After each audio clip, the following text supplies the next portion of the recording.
Hey everybody, welcome to Long Story Short, the podcast. I'm Megan. I'm Wendy. And if you're brand new to us, or even if you're not, and you'd like to find more of us outside of the podcast, there's lots of places you can do that, like our website, which is meganandwendy.com.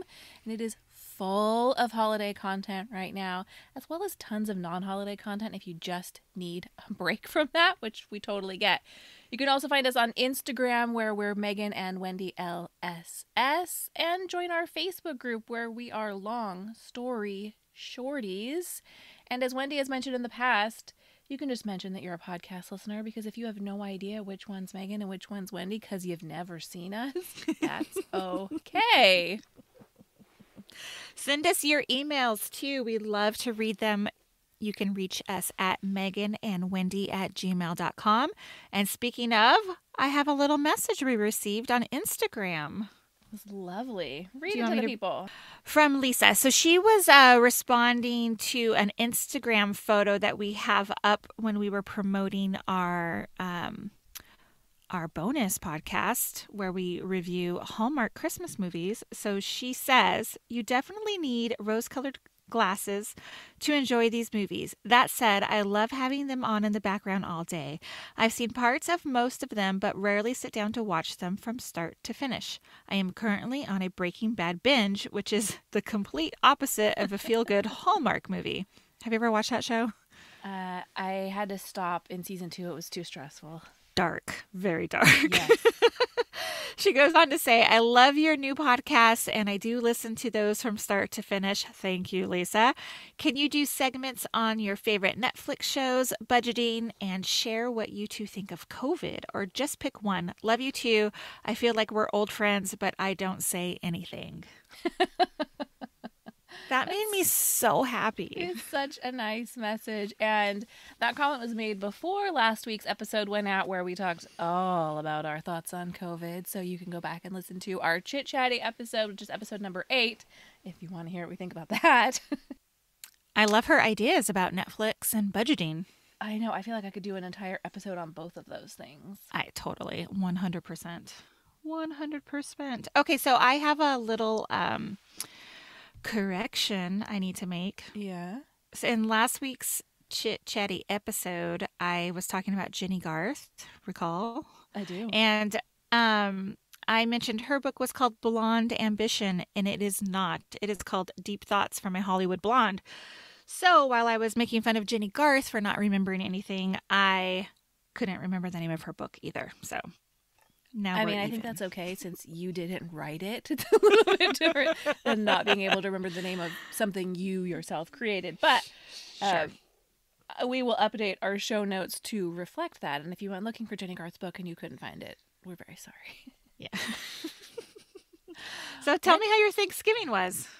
My Thanksgiving was a little bit, it was two-sided. So it was just the 4 of us. I made an absolutely delicious Thanksgiving meal, if I do say so myself. And it was nice in the sense that we were home. It was relaxed. When dinner was ready, we put on Christmas Vacation. Everyone changed into their pajamas before dinner, and we just sat on the couch with a giant meal.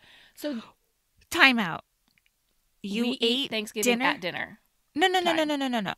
You ate it on the couch? Yes. I freaking love that. We eat most meals on the couch.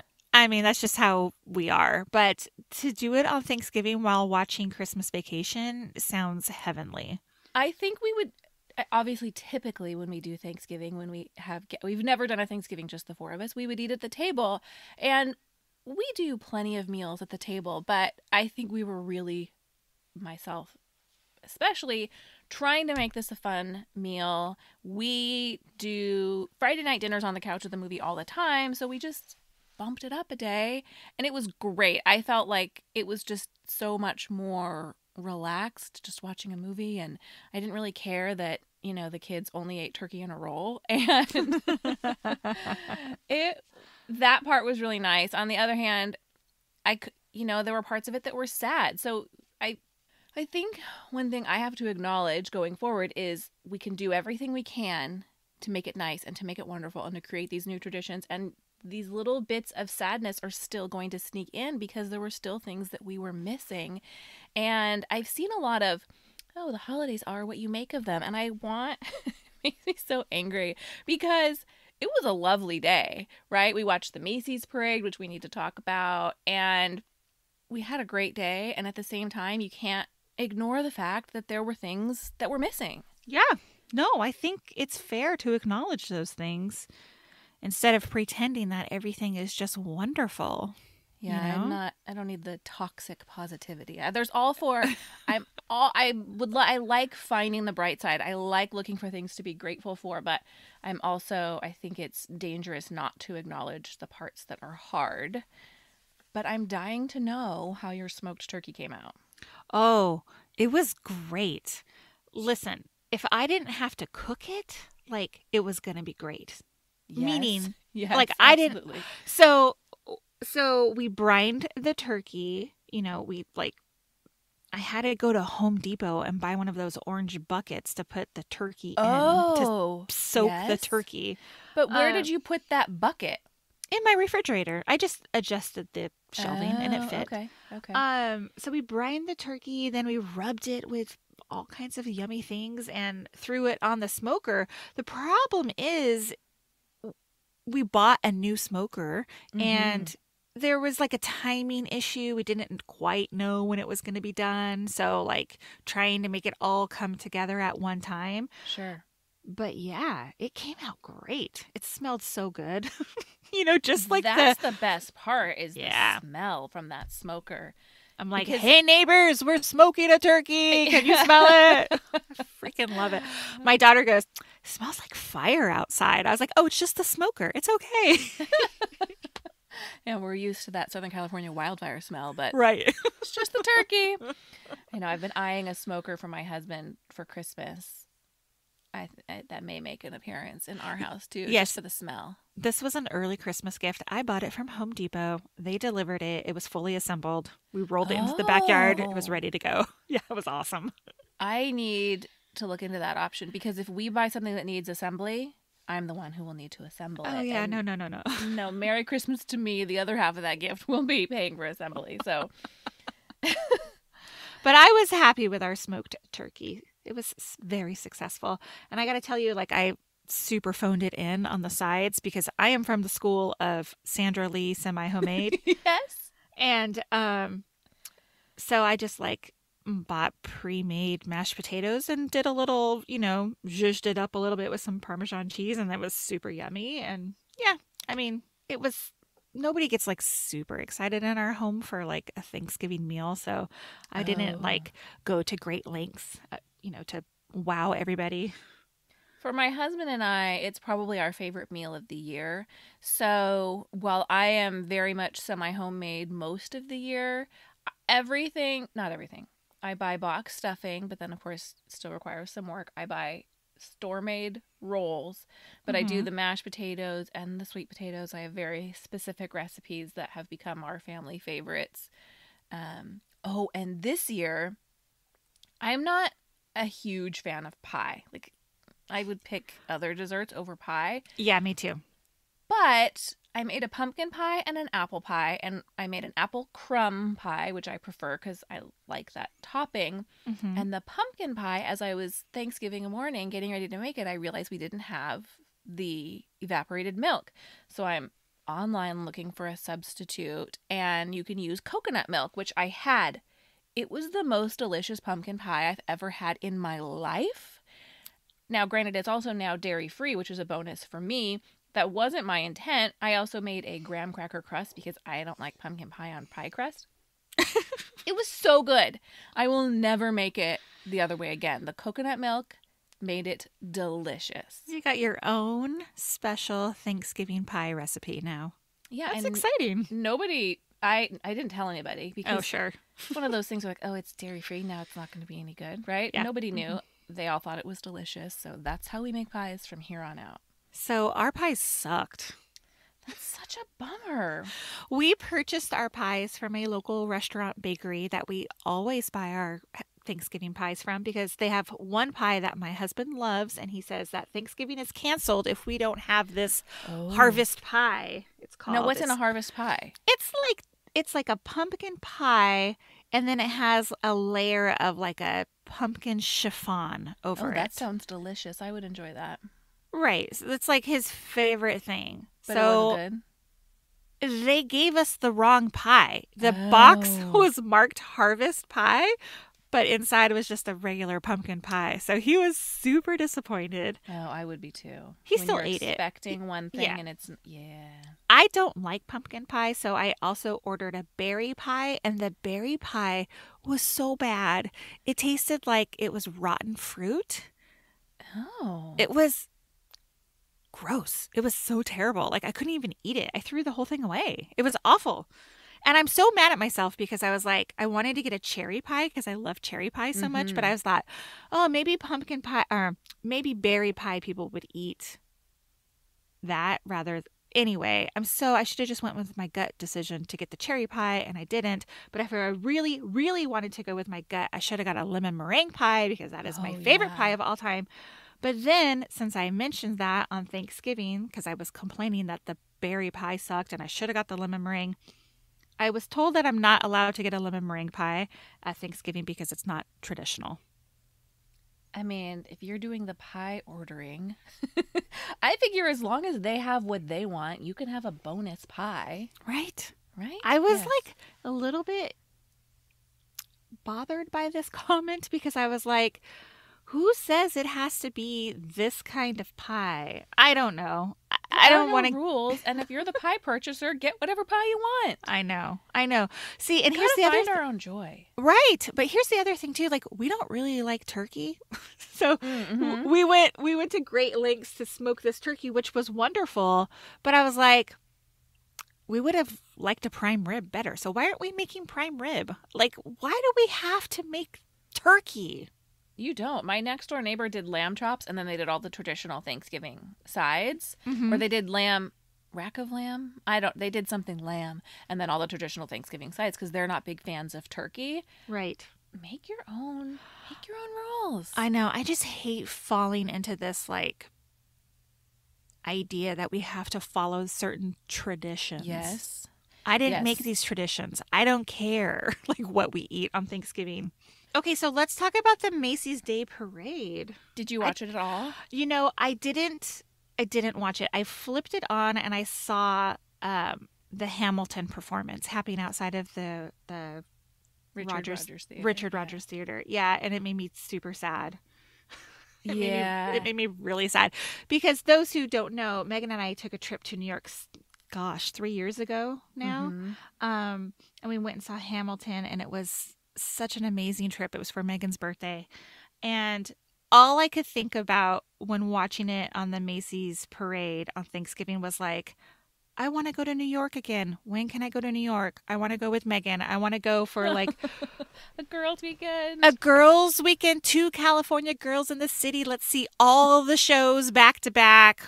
You know, Let's do it. We, as an aside, spent all weekend kind of planning future trips for next year because I think we're in this mode where we have to believe that we're going to be able to travel in the summer. And so we kind of had all of these. We haven't booked anything yet, and I will not book flights because they're the worst to try and cancel. But I think we might make some hotel reservations and some house rentals.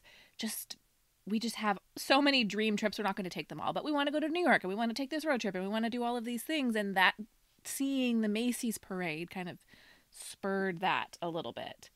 My husband is a big fan of the Macy's parade. It wasn't a tradition in my house growing up, and so it's a big deal for him. He turns it on every year.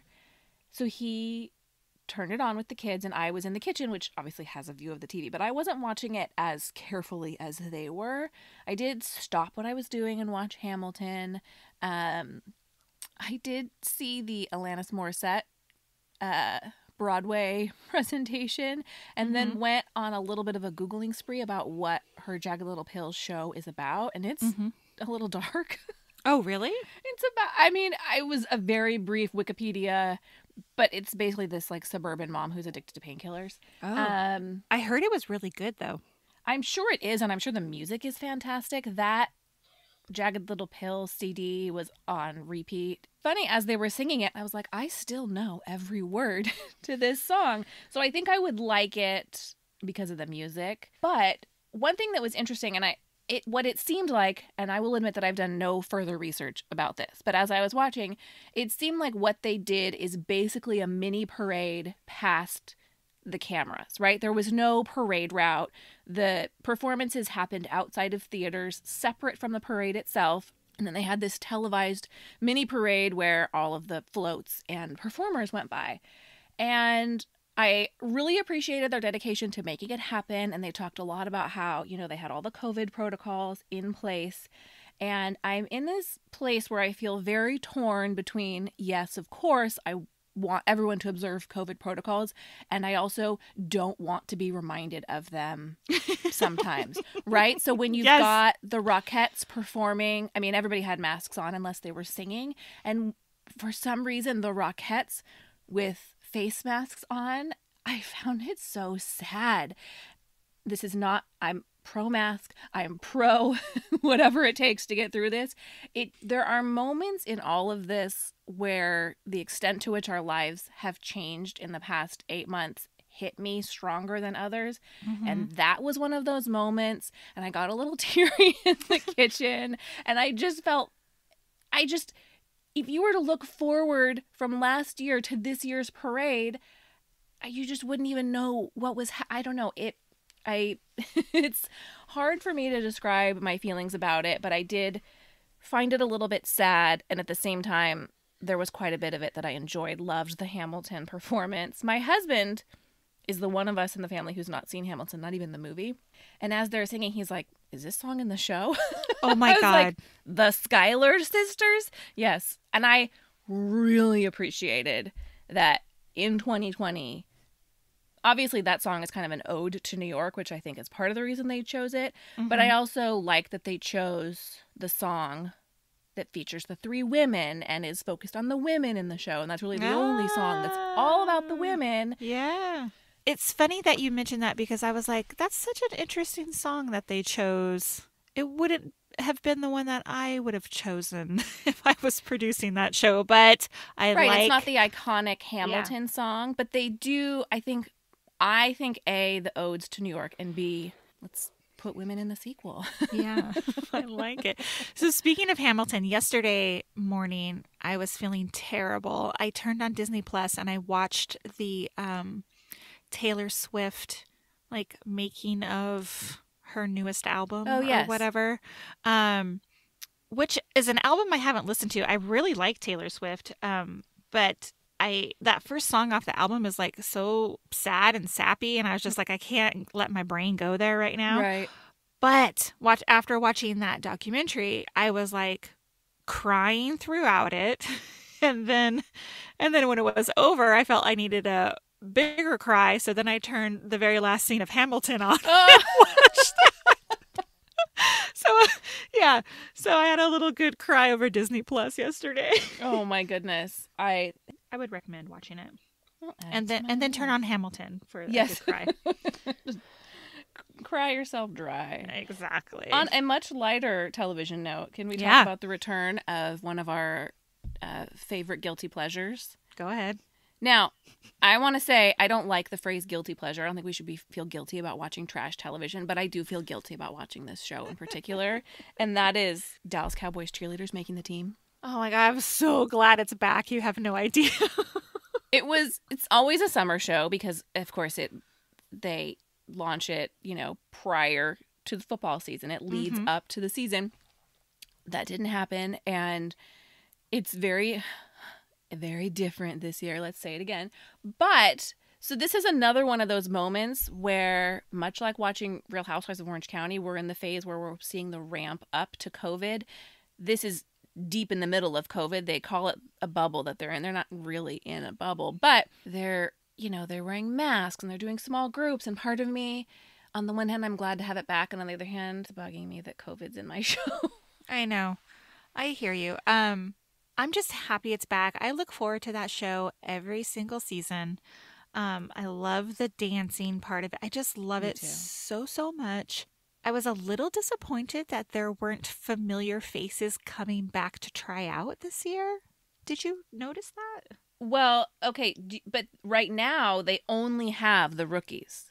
Yes, I know, but you know when those who don't make the team often come back year after Oh, year and try yes. out. There's only one girl who is tried out several years ago and is back this year. Like I expected to see just some familiar faces, you know, Yes, and there there's were always those not. girls. And then you want that triumph story where they Yeah. finally get their chance to come to training camp. Yeah. Yeah, there's not that. And, you know, when you are going into it with only rookies and none of the veterans who we all know and love very much, I am ready for the veterans to join training camp. But I do appreciate, you know, they, in addition to their practice uniforms, they have matching masks, which brought me, I was like, way to go, DCC. You've got a mask for every practice uniform. Although it's so funny to me because they're like, okay, wear your mask and then take it off when you're in this small group, even though you're in a room dancing, moving all around the room. I can understand why they don't want them dancing in a mask, but also there's really no point at this point. And Kelly and Judy aren't wearing masks sitting in that room with them. I'm just like, okay, you need to have a big disclaimer up front about how none of this makes any actual sense in terms of preventing COVID transmission, but nice try to. Do you think give it's the just for illusion. show? I think it's 100% for show because you're in an enclosed room and then when they're all there, they have their mask on, except for Kelly and Judy, probably because they don't want to talk through them, whatever. They don't look good. Fine. But then they take them off to dance. It's not like they stay in one spot when they dance. And also, you're breathing heavily. Anyway, I'm not a doctor, but no, I do think it's for show a little bit. A couple weeks ago, I watched the season premiere of Grey's Anatomy, which I haven't seen that show in 15 years, probably. Do you still watch it? I do. I have not watched this season yet for the reason I would think you're going to mention. Okay, so it takes place in March of 2020, and they're all in masks, which is fine because it takes place in a hospital. Like, I get it, but like, they're talking through the mask, and it's like, I can't really understand what you're saying. I need subtitles totally. And then the surgeons are fully in like these like space outfits, and I was wondering, like, is that for, like, was this safety protocol for them as well as like, well, hey, we're filming a show about we're in a hospital. Do you know what I mean? I mean, I'm sure it didn't hurt, right? That's the one show where they can get away with wearing masks on camera. So right. But they had like Meredith in this full on like spacesuit with like an air, which then made me wonder like if this is actually happening in hospitals. It was like she was carrying around like an air pack or something, so it was pushing fresh air into her mask. And then I've seen that in the preview, and I've seen a couple like Instagram stories where doctors are showing themselves suiting up where they have that sort of suit, although I don't think that is, as far as I can tell, that's not everywhere that they're able to use those. Okay, but then on the show they had mics inside their mask, and I was like, do they have those in real life, or am I just supposed to ignore the fact that they have a mic on the show because we cannot hear the actor talking through this suit? That is a good question. So, I have to assume they would need some way to communicate through these suits. I would think so, but I don't know. I was like, okay, I'm not into this show. I turned it off. Well, moving on from COVID mostly is we want to talk about something we got to do last week, and we were guests on another podcast, the Okayest Moms with Brittany and Heather. We have been online friends with them for a while, and Wendy and I met Heather at Mom 2.0 in 2019 in Austin, and we joined them on their podcast to talk about holiday traditions in the pandemic and how we're pivoting and things we're letting go of. And there was part of it that, as I was listening back, made me laugh at myself. So I think we'll leave a link to that in the show notes. You can go over and give that a listen. Yeah. All right, and with that, we're going to take a quick break, and we'll be right back.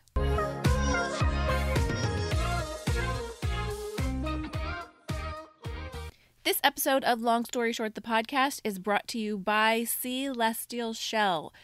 Michelle makes the most beautiful fabric gifts. We're talking everything from coffee cozies and face masks to beautiful fabric bins in both holiday and non-holiday designs. I have 2 of the holiday ones on their way to me right now that are going to make the base for great gifts. She also makes book sleeves, and she'll even make a custom order for you. So if you have something in mind, send her a message. You can find her at celestialshell.com.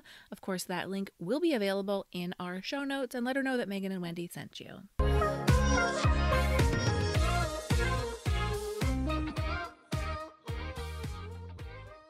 Today's episode, we're talking about Christmas, specifically the problem with Christmas this year. And the first problem is that I'm still in a terrible mood. Terrible. I'm sorry. I'm sorry. People in my house say, Mom or Megan, and my response is, what? I mean, okay, I don't think you should feel sorry for that. You're tired. It's been a long year. We're at the time of the year where kind of moms are expected to make magic happen, and you're exhausted. So be kinder to yourself. I think that's a good point. And I was thinking back to everything that has happened in the last 8 months, and 90% of it, I haven't talked about on social media or publicly. And it's been a long year, pandemic aside. And we're in a pandemic, and it was an election year, and all of the things that the world has lived through, in addition to what we're all living through individually. I do think it's good to acknowledge those things, because I think sometimes we forget all of the contributing factors to our moods and our attitudes and how we feel physically. So yes, I will try and remind myself that. Well, this is what I think. Like what did you call it in our last segment? Toxic joy? Toxic positivity. Yeah. So I feel like there is this everybody has to be happy because for the sake of being joyful. Wait, does that make sense? I'm just saying, we're at a time of the year where we need to be so thankful and grateful and joyful because it's the holiday season and whatever. I actually think there is something about the transparency of saying, hey, I'm struggling, because you are definitely not alone, Well, and I think I also said that it can be dangerous to to be so positive all the time. And I'm not saying if that's your way of living that there's a problem with that. But I think, like you said, if I'm coming out in the world and pretending like everything is okay, I think the message it sends or can send to someone who is struggling is, well, then what's wrong with me, right? Even though there's a danger in comparing yourself to others, we all do it. We're exposed to social media. And I think you're right. I think letting people know that they are not alone, and this is me telling you, you are very much not alone if you are struggling. And everyone knows I love this time of year, and I still do. There's so many things I love about Christmas, and I'm still struggling. It's not magic that has erased the reality of what life is actually like. It helps. There are things about it that are nice and enjoyable and that I'm holding on to, but it's not a magic wand. Well, I just want to tell you that you can always come to me and talk to me. I appreciate that. I send you a lot of whiny text messages. No, and I'm here for it. Always. I just feel I know where you're coming from. I'm having a hard time too. This year has been tough. I physically don't feel good. I just think there is something to say about connecting with people on that level, say, hey, not everything has to be Pollyanna, Yes, I agree. Am I making any sense? I don't think I'm making any sense. No, but you are. Well, I would just say that I hope, if you were listening, that you have a person who you feel you can say those things to. And this year, anybody who knows me, this has been a bad year. I've done a lot of complaining, and I was saying to a friend, there was something else that had happened, and it was just one of those things. And I said, I hadn't told them until it got to the point that I kind of had to. And I said, I just feel like Eeyore all the time. And I said, I just didn't want to talk about it because I feel like I don't have any positive news to share. And she was like, look, this has been a bad year, objectively bad. And you could talk about that. That's where you are. And the people who are your friends, the good ones, are not just here for your good news. Totally. 100%. So I would encourage people to use their friendships. And odds are you have at one point been that kind of friend to someone, hopefully. I gotta say, like, I'm a little choked up right now. Me too. I don't know, like, quite why, other than it's just been a hard year. It has been a hard year.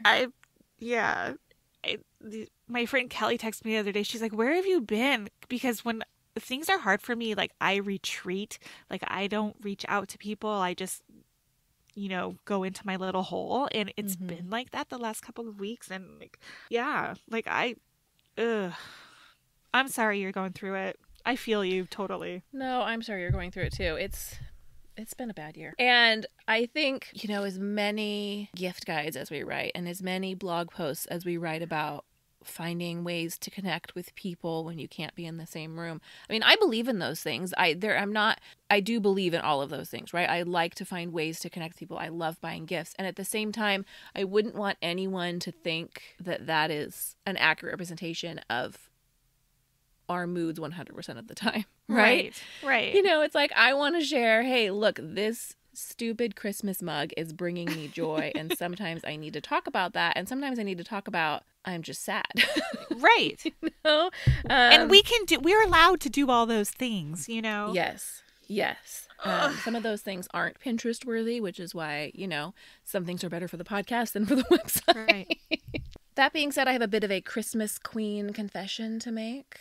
Tell me. And that is that I am 99.9% certain I'm not doing holiday cards this year. I'm shocked to hear this. I took the year off from doing holiday cards a few years ago, and it was a nice little break. I just didn't feel like it. I just didn't want to. It felt like too much. And then I've done them for the past couple of years again, and we don't typically do like a beautiful family photo for our holiday cards. I take snapshots from throughout the year, family vacations, what have you, and throw them together in a collage card. And those photos don't exist. I was talking to my husband. He's like, are we doing a holiday card this year? And I love how he says we, because as involved as he is in all of the Christmas preparation, he doesn't really do anything when it comes to the cards, which is fine. And I was like, well, I don't think so. I just don't have any photos. And he was like, what are you talking about? We have lots of pictures. And I said, yeah, of the kids on the couch, of the kids in their mismatched pajamas, of the kids in bedhead in the backyard. Like, I don't want to send those photos. And I know they're funny, and I'm glad that we've taken those little snapshots. I just don't have any interest in sending photos of my kids in their, rumpled pajamas and unbrushed hair sitting in the backyard with a dog. That's bringing me no joy. Yeah. And a combination of late October, the wildfires, and then a member of my family, not in my household, but of my family having COVID, that kind of 2-week period threw me completely off my holiday game. And now I don't want to dedicate the hours of taking the photo, finding the card, addressing the card, stamping the card, mailing the card. Doesn't sound fun to me. Yeah. So I think I'm opting out. I mean, I think that's fine. I mean, are you even thinking twice about it? No, I'm not really. And the reality is, if I tell people, they'll say, oh, but I want to get a card from you. But will they actually notice that they didn't get one? The answer is no. Oh, I keep track. You do? I do. So do you then remove people who don't send cards from your list? Don't take me off your list. I won't. It's usually like if I don't receive a card like in 2 consecutive years, then I'll take them off the list. And it's not like a tit for tat thing. It's just like, they don't care to send one, so why should I? Yeah, well, yes. Is this more people that you're not super close to? Yes. So they're like holiday card friends, and then you realize they're not actually even holiday card friends anymore. Yeah, exactly. Yeah, I get that. And, if we get removed from the list of people like that, then so be it, right? Yeah. I mean, if the only interaction I have with these people is getting their holiday card, I would be very sad to be removed from your list. But if you feel the need to edit, not you, if you remove me, I'll be mad. One is I want the very luxurious gift of a cordless stick vacuum. Oh my God. I really feel like it'll improve my life. And I actually tweeted about this a couple of weeks ago, and every single person who responded was like, it actually will improve your life. So I don't know. I have one. Do I think it improves my life? Maybe. I mean, it is easier to take out than the big vacuum, so. See? Don't rain on my parade yet. Okay. All right. I'm not. Anyway, that's the sort of thing that my husband would be like, you're not getting a vacuum for Christmas, just go buy one. But also, I want a vacuum for Christmas, so I bought one, and I'm wrapping it for myself because he would not buy it for a gift. He would just go buy it. I don't know. I want it as a gift. I can't explain it. The other thing is my wedding and engagement rings haven't fit for a while now. Mm-hmm. And I had said at the beginning of this year, I'm gonna go get them sized, and I have another ring that needed to be repaired. And then the pandemic hit, and I was like, that is not an essential errand. And finally, I was like, goodness, I am going to the jeweler. It's an in and out situation, right? Drop it off, size my finger, and I'll go back. So I did that yesterday. I drove to the jeweler, which is not super geographically desirable. It's not in my usual cruising radius, but I went. I dropped it off. They're like, it'll be ready in 2 hours. I was like, I'll come back. So I'm going back on Wednesday, pick them up. And that is my gift to myself. All right. So that's my very exciting wish list. What's on your list? Okay. So I only want one thing and one thing only. And my husband keeps asking me, what do you want for Christmas? And I tell him. And then like 3 days later, he'll say, I need a Christmas list from you. And I said, I already told you what I wanted. And he just makes this face like, I'm not buying. Yeah. Is it an electric bike? Yes, it is. It's the one thing I want. Like, I love being on a bicycle, like outside. Like, I love it so much, but I hate riding a bike. Of course. Me too. I don't want to do the work. I just want to wind in my hair, cruise along. Yes, exactly. The city we live in is very hilly. And like, our street, thankfully, is like a flat street. So the bike I do have, I ride it up and down the street occasionally. But I want an electric bike just to be outside. Like when I want to get away and just have a moment to myself. And like you said, wind into the hair and just enjoying the nature. I want that bike so bad. Now, what is his hesitation? Bikes are for exercise. No, bikes are for exercise. And so you still have to pedal. Well, I mean, when I tried it out, which yes, I tried it out way back at the beginning of the year. I thought I might get it for my birthday. That didn't happen. There was some pedaling. Like, I'm not that lazy. Like, I will pedal an electric bike, but like he thinks it's strictly for exercise. He doesn't understand like I need it for like mental well-being, recreation. Yes, exactly. So I don't know. I don't think it's gonna happen. I'm gonna be super disappointed. And Stop asking what I want if you don't want to get it for me. I can't tell if like he's like decided, okay, I'm gonna get the bike because that's all she's asked for, or he's trying to throw you off the scent. Yeah, or he's like adamant, like, no, I'm not gonna get the bike. So I don't know. We'll see. I'll keep you posted. Okay, let's talk about. So when it comes to gift giving, we have a ton of gift guides on our website, and our gift guides are, rather than being like gifts for her, gifts for him, we write our gift guides towards specific personalities. Gift guides for homebodies, gift guides for readers, gift guides for houseplant lovers, gift guides for kids who love animals. And they're very specific, and we've been sharing sneak peeks into them on Instagram. It's so funny because we wrote all of those gift guides, and then as I sit down to do all of my own holiday shopping, there's part of me that is struggling a little bit. And I think it's because I know we're not going to have our big family gift exchange. And so the idea of just dropping a gift on the porch doesn't bring me as much joy as seeing someone open a gift.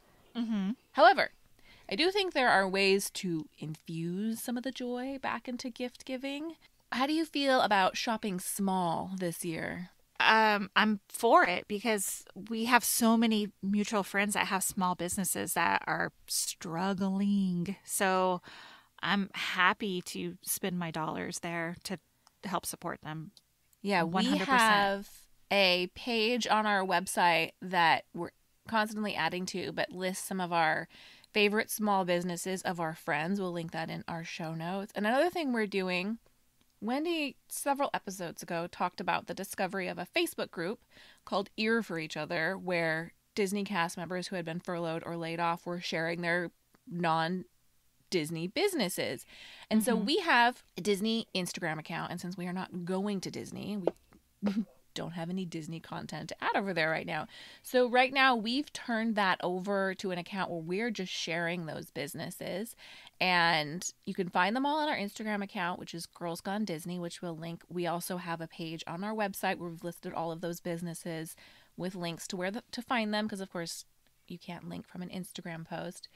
And that's been a fun thing to be able to turn that space over to the makers and to these small businesses, and to feel like in a tiny way we're helping to give back to those businesses and get the word out. It has been fun, and I feel for those Disney, like I feel for everybody who is like out of a job or out of work or whatever. Those Disney employees have been hit hard because they were furloughed and then they were let go just recently. So, and there is no like reopening date, at least for Anaheim, anytime soon. So a lot of those makers we are sharing, most of them are either in Orange County or in Orlando. So, but many of them have businesses that you can shop online. Some are local. We have shared some local businesses, like a local little charcuterie board maker, but many of them have businesses that will ship to you. It's not all Disney related items. Some of them are, but some of them are they just happen to be former Disney employees. Like there's this beautiful wood flower company. Ooh. They're these lightweight wooden flowers that the photos are absolutely beautiful. So if you're thinking, I'm not a Disney fan, you don't need to be. Do you feel like you are inclined to shop more this year to try and just like fill the gaping hole that is 2020? That's funny you say that. For me this year, no, because the last several months has really shown me like we have all we need. And while I like gifts and I really enjoy giving gifts, I am leaning hard into the other stuff typically people would enjoy during the holidays, typically things I don't enjoy, like Christmas movies or decorating or spending time like going to see Christmas lights or cookie baking or whatever. You know, if anybody knows you and I, they know that I am the anti-Christmas queen. And so this year has been kind of like a little bit of a awakening for me in that sense, like really trying to hold on to like what means a lot to me. I don't know if it's because like I feel things are slipping away, you know? Yes. And that just may be the season of the life that I'm in right now. Like my daughter's getting older and I don't know. A lot of heavy emotions over here this time of year for me. Yeah, I hear that. The answer to your question is no, I am not filling the void with retail therapy. But how about you? I thought I would. I really thought, like, this is all we have, right? The only thing I control is what I can buy, and I'm just going to go all in on the gifts. But my kids are 10 and 13. Their wish lists are much smaller. Well, that's not true. My 10-year-old wants everything that she sees. But the reality is they're both out of the toy phase. They don't really need anything. I don't need anything. Obviously, I have items on my list, but normally I'd have a long list of things that I want. And yeah, I'm not, as much as I thought we would go hog wild, we really haven't this year. So, okay, did we talk about this before? Are gifts your love language? My gifts are my love language. And giving gifts is, I don't know if that's always true that, you know, if your love language is receiving gifts, then you also like giving gifts because you assume other people will enjoy that as well. So, but I really enjoy giving gifts, and I like thinking of like the look on the person's face when I give it to them. And last year, my brother would not give me any ideas. And I said, if you don't give me a gift idea, I'm getting you a Millennium Falcon waffle maker. And he never gave me a gift idea. And I gave a Millennium Falcon waffle maker. And everyone laughed so hard at Christmas. And that moment of just like pure joy that everyone had. And they didn't have a waffle maker to begin with. So now they can have waffles, and who cares if they're shaped like the Millennium Falcon. That moment brings me a lot of joy. And I think because we won't really have a lot of those moments, I know we can have them on Zoom. I don't want to, quite frankly. I just don't want to. I'm deriving a little bit less joy from that. I hear you. Yeah, that's hard. That's really hard, especially if that's your jam. You know what I mean? And know that it's not going to happen. Gifts are not your love language. No, I, in fact, just took that online test. Did you? And I what did it show? Words of affirmation. That does not surprise me. Yeah. I need a constant, like, you've done a good job, Wendy. Always. It was words of affirmation and acts of service. Yeah. I made my daughter take that, actually. And hers, I thought it was going to be gifts, to be honest. And it was quality time. Aww. So I know. So, like, that's why I've been trying to put effort into spending quality time with her. That's really sweet. Not that I don't, but it's, it's not like we're together and I'm nagging her about like cleaning up her room or schoolwork or soccer or whatever. It's actually just, spending time and talking to each other about things she's interested in. And I'm hoping that she appreciates it. Yesterday we spent some time together. My husband said, "How was it?" I go, "It was great until it wasn't." Yeah. All right, friends, we're going to take a quick break and come back with Megan and Wendy Approved.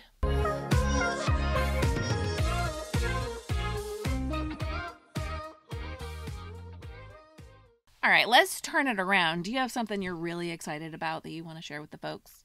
I do. It's something that I've had for weeks now, and I am going to write a blog post about it because I think that there's some people who might be interested in it. It's called the Sarah Chapman, The Facialist. And so let me back it up here and first say that there is an influencer who shared this on her Instagram stories or something, and I was influenced and purchased it. So now I'm telling you guys that it's really awesome. What it is like, it kind of looks like a kitchen tool, but you rub your face with it, and it has these little like rollers that like knead into your like cheeks and your jawline and your forehead, and it's quite interesting. Is it Y-shaped? Yes. Okay. Anyway, I know I've seen a lot of people share it, and I like Wendy wise feels. Yes, I was like, that would probably feel great on my jaw when I wake up grinding my teeth. Yes, every night. Absolutely. So what I've noticed is like I have pretty chubby cheeks, and so it really digs in on my chubby cheeks. But I love the idea of like if you have a sore jaw in the morning from like teeth grinding or something, that it would just really get in there and like knead those like muscles. I love using it with like a face oil or something to give it a little slick so it's not just like dragging your skin, pushing your skin back. I bought it off of Amazon. Now, Sarah Chapman is like a European facialist or esthetician or something. I don't know the backstory on her, but I do know it's available on Amazon. It's like $40. So I was going to write a blog post. I will link the Amazon link in the show notes, but I do have a blog post coming up because I have some other like skin tools that I think a woman of certain age would like to use. So anyway, that's what I got. Well, my item is not a new purchase. I've had these for almost a year, but I think the timing is right to share them. These were a Christmas gift last year. They were the number one thing on my wish list. And when I told my husband, he scoffed because they are at a price point that is higher than what he thought one should pay for this particular item. And that is my UGG slippers. Oh. Now, I need to tell you that last year, on December 8th, we got a puppy, and then I basically started staying home forever because when you have a puppy, you're homebound, and was constantly like taking the puppy out, taking the puppy out, taking the puppy out, and it was cold, and it's often cold in our house, and I like to have cozy slippers in the house, and they have, I have the Ainsley, which is just the name of the style, and I have them in gray, and they are water resistant. They're just warm and cozy and comfortable, and I have accidentally worn them out of the house twice because I'm just walking around and I forget about it. But I enjoy them. I was so excited for the weather to turn a little bit cooler so I could start wearing my slippers. I keep them next to my bed. Yes, of course, you can get slippers at a lower price point. However, these still look great a year later. So I think if you buy the $20 pair of slippers, you're replacing them every year. Not the case with these. And when I took them out of slipper storage, my husband was like, "Oh, do you need a new pair this year?" And I was like, "Oh, look at how we've Wow. changed our tune, because last year you were like, I am not buying. He kind of does that. Like, I'm not going to get that ridiculous thing. And then, of course, he gets me the ridiculous thing. But I was like, no, they're great. And now they're all broken in and cozy and comfortable. And I was love going to them. say, I was going to ask, like, did you wear those like throughout the year or did you store them away? I wore them until it got warm. So probably, I don't know, through April. Mm-hmm. And then I put them back on the shelf and took them out about a month ago, because now it's still pretty warm here during the day, but it's cool at night. 'Tis the season to wear the Ugg slippers. Yeah. Yes. And so since we're home all the time, I wear them every day, and my feet are cozy and comfortable. And it's nice, like on a day like Thanksgiving, if you're on your feet all day, to have something with a little bit of a sole on it. There's no support, but it's slightly better than being barefoot. I enjoy them. And if you're looking for like a kind of big ticket item to add to your wish list, something that feels useful. Nobody needs new clothes right now, right? I just want like blue and gray sweatsuits and Ugg slippers for Christmas. All right, friends, thank you so much for listening to this episode of Long Story Short, the podcast. Don't forget to tune in on Thursday, where we will be recapping If I Only Had Christmas from Hallmark's Countdown to Christmas series. Before you go, slide on into your podcast app and leave us a rating and or a review, because it really helps people find us. We were on a roll of people leaving them for a while, and then it slowed down. So if you are listening, we would love your rating and your review. It definitely helps. Tell a friend, send us an email, let us know what you're thinking, and we'll see you next time. Bye. Bye.